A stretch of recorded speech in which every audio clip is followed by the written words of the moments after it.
Tonight, we are going to dismantle the most comforting illusion biology has ever told us. We are going to strip away the romantic poetry of the sunrise to reveal the violent engine roaring behind the blue mask. And I have to warn you right now, by the end of this journey, you will never feel the warmth on your skin the same way again. You will understand a truth that few dare to face. A truth that transforms the sun from a nurturing mother into a cold-blooded nuclear monster, utterly indifferent to our fate. But in facing that monster, we might just find our true strength. If you enjoy these deep explorations into the dark reality of the cosmos, consider subscribing or hitting the like button. It really helps the channel grow and allows me to keep asking the hard questions like this. You step out of your house and take a deep breath. The morning sun caresses your skin like a mother's hand. It is biology's greatest deception. Your intuition tells you this is love, but astrophysics shakes its head coldly. What you are feeling is not maternal affection, but the aftershocks of a nuclear disaster occurring 93 million miles away. Every second, that star incinerates 600 million tons of hydrogen, releasing a terrifying amount of energy sufficient to boil Earth's oceans in an instant, were it not for the safe distance. That deep blue sky is merely a fragile atmospheric mask, concealing a naked thermonuclear reactor screaming in the vacuum. Our ancestors knelt before that mask, worshipping it as Ra or Apollo, for they saw only the light and not the fire. But you are different. You possess the terrifying privilege of knowledge. Imagine for a moment if the atmosphere suddenly vanished. The mask falls. The sky would turn pitch black right at noon, and the sun would reveal its true form. A blinding white sphere, silent and deadly. There's no gentleness there, only radiation and gravity tearing at each other. The peace you enjoy is actually a fragile state of equilibrium next to a slow-motion explosion lasting 10 billion years. We were not born in a cradle. We are surviving on the periphery of an eternal rage. We often seek peace in the stillness of mountains or the unrippled surface of a lake, believing that stability is the natural state of the universe. But that is a naive misconception. The stability of the star shining upon you is not peace. It is the result of a violent, indecisive war that has lasted for billions of years. Deep beneath that glowing atmospheric mask, at the sun's core, matter is being crushed under pressure hundreds of billions of times greater than Earth's atmosphere. The thermonuclear reactions there want to tear the star apart, scattering it into the cosmos. That is the instinct of energy. It wants to release. It wants to explode. But there is an equally brutal warden holding it back: gravity. The sun's immense mass creates a horrific centripetal force, trying to crush everything into a dense black point. Every passing second is a life and death tug-of-war, the explosive force pushing out and gravity squeezing in. The perfect roundness of the sun you see is not the beauty of stillness, but the physical manifestation of a tense stalemate between two titans. If gravity were to slip for a second, we would be incinerated by a supernova. If the fusion weakened, the star would collapse upon itself. We, the tiny creatures building civilizations on the third planet, are essentially lucky campers pitching our tents next to a battlefield where two destructive forces have declared a temporary truce. Your existence is guaranteed not by benevolence, but by the fragile balance of violence. We often liken Earth to Goldilocks in the fairy tale, finding the bowl of porridge that is neither too hot nor too cold. We smugly call this the habitable zone, as if the universe carefully lined a soft cradle to welcome humanity. But let the laws of physics slap that innocence awake with a splash of cold water. The distance you are standing in is not a vast safety zone, but a fragile tightrope stretched across an abyss. If Earth were to shift just a little closer to the sun, the oceans would boil and the atmosphere would turn into an acidic pressure cooker like Venus. If we retreated just a little further, we would become an eternal frozen desert like Mars. The blue mask of the sky has skillfully hidden the truth that we are living in a narrow slit of ruthless statistical probabilities. To the left is incineration, to the right is freezing, and we are balancing miraculously right in the middle. The history of the solar system is a graveyard of planets that slipped from that rope.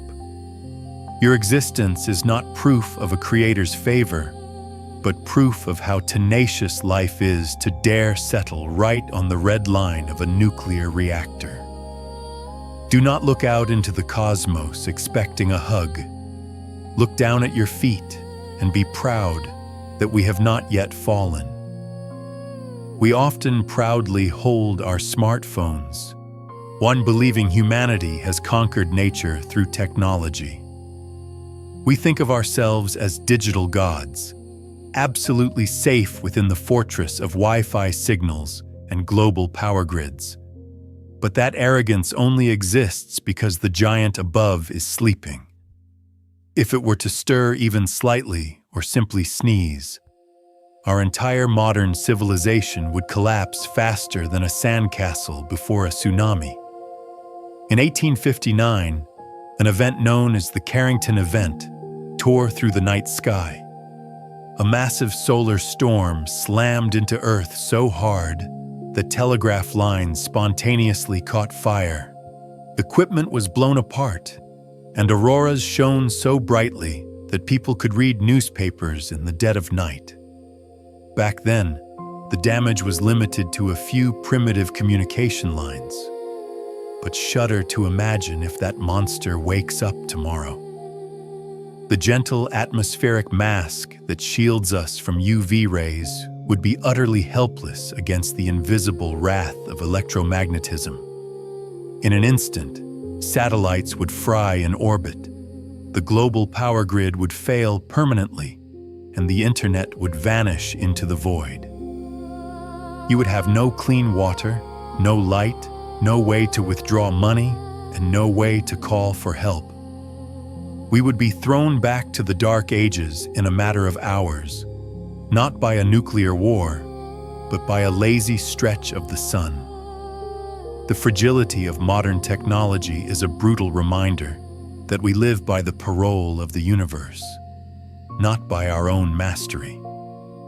We comfort ourselves with the illusion of permanence. We look at the sunrise and believe it will greet our descendants forever, exactly as it greets us today.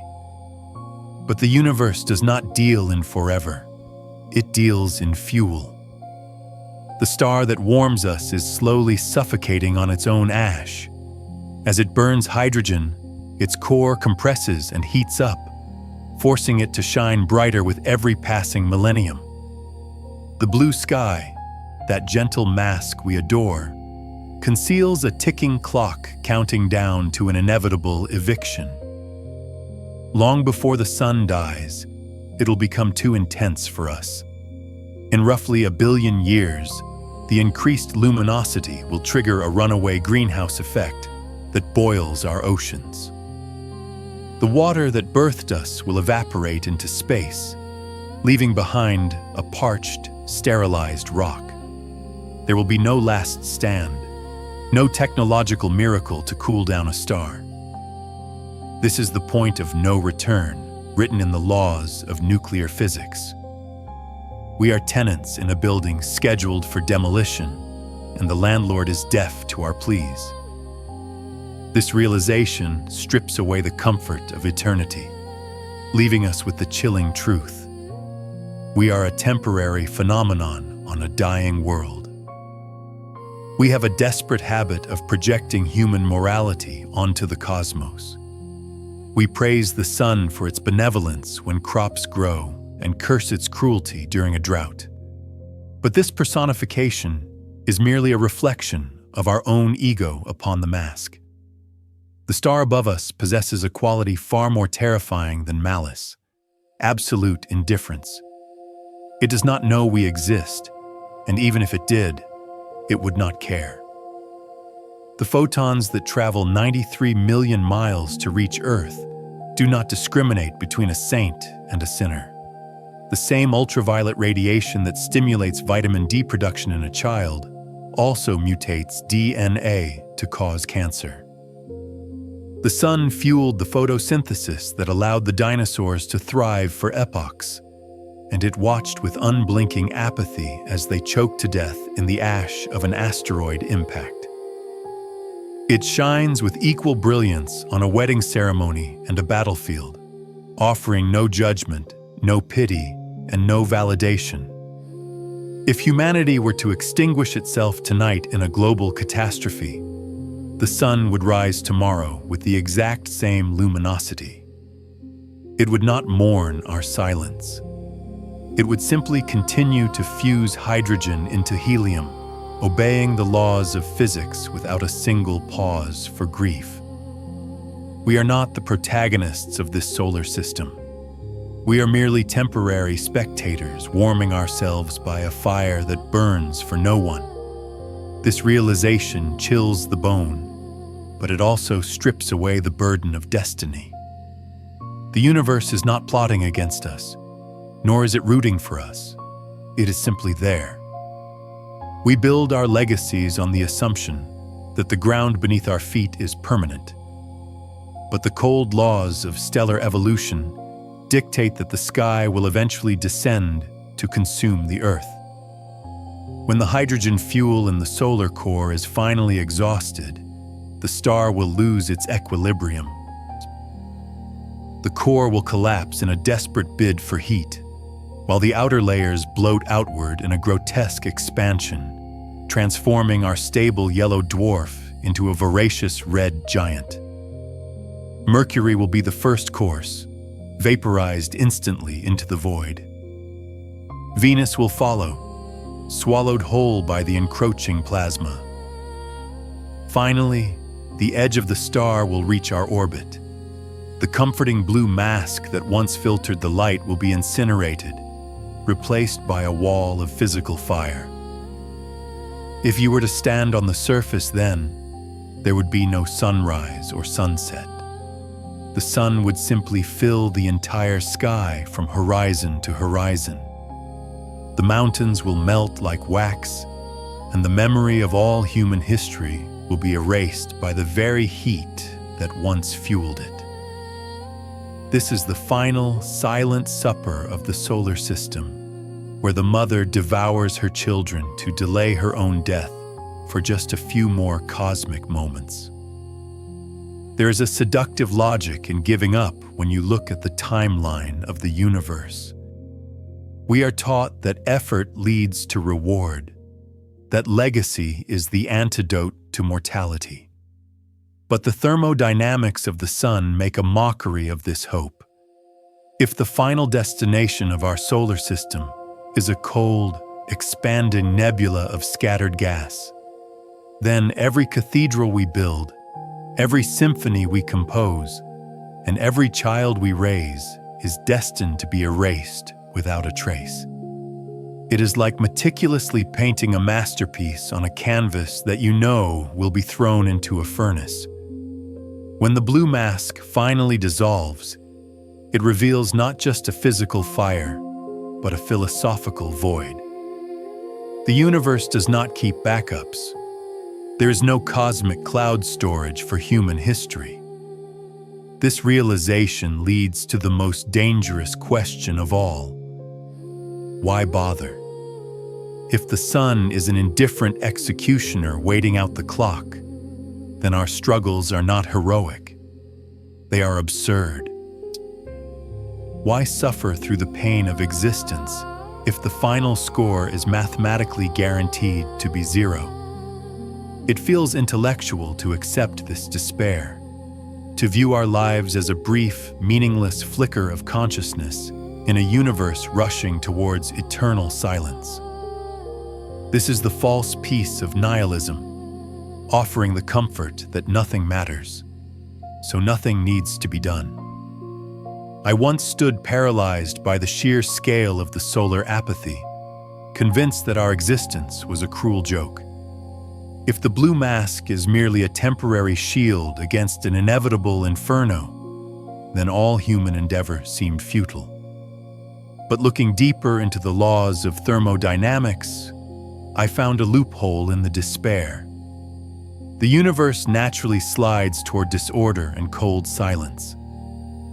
Entropy is the rule. By that logic, you shouldn't exist. Your complex brain, your beating heart, and your capacity to love are violations of the cosmic default. We are not accidental victims of a dying star. We are the resistance. The sun is a blind nuclear furnace, powerful but mindless. It creates heat, but it cannot feel warmth. We can. In a universe of absolute indifference, the act of caring is an act of rebellion. The fact that the sun will eventually erase our footprint does not devalue our journey. It consecrates it. Meaning is not something we find hidden in the stars. It is something we forge in defiance of them. We are stealing fire from a sleeping monster, using its stolen energy to create art, philosophy, and connection in the brief window before it wakes. This is not a tragedy. It is the most daring heist in cosmic history. Every morning offers a silent referendum on your own existence. You can step outside, feel the warmth on your skin, and remain a passive recipient of solar byproducts, grateful for another day of survival. Or you can look up at that blinding disk and make the existential choice to see it for what it truly is. The blue mask of the atmosphere attempts to soften the blow, painting a serene portrait over a violent reality. But you now possess the vision to see through the paint. History is filled with civilizations that trembled before the sun, offering blood sacrifices to appease an angry god. They chose fear because they lacked understanding. You do not have that excuse. You know that the anger is just nuclear fusion, and the god is merely gas obeying gravity. This knowledge places you at a crossroads. You can let the sheer scale of this celestial indifference crush you into nihilism, feeling small and helpless against the dying light. Or you can stand tall as the only entity in this solar system capable of comprehending the drama unfolding above. The sun burns, but it does not know it burns. You do. That asymmetry is your power. To look into the face of a monster that will one day devour your world and not blink, but instead marvel at the physics of your own destruction, is the ultimate act of defiance. We are not defined by the size of our star, but by the courage of our gaze. We often lament the fragility of our flesh, bruising easily and burning under the noon glare.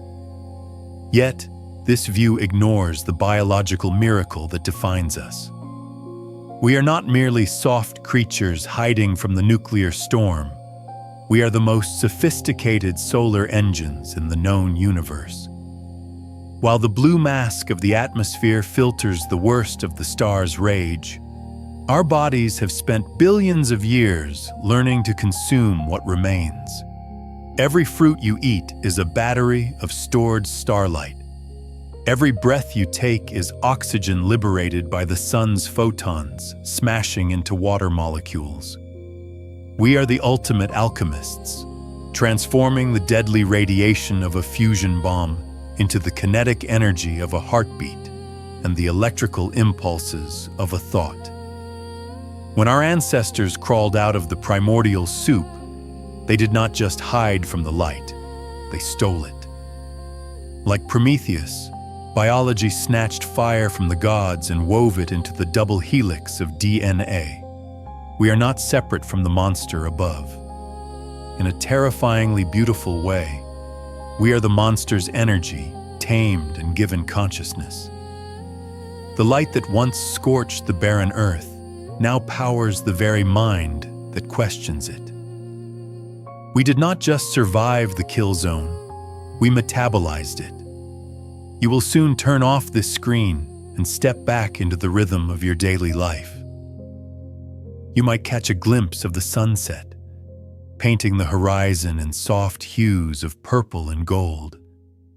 Your instinct will be to sigh at its beauty, to feel a sense of safe, rhythmic closure.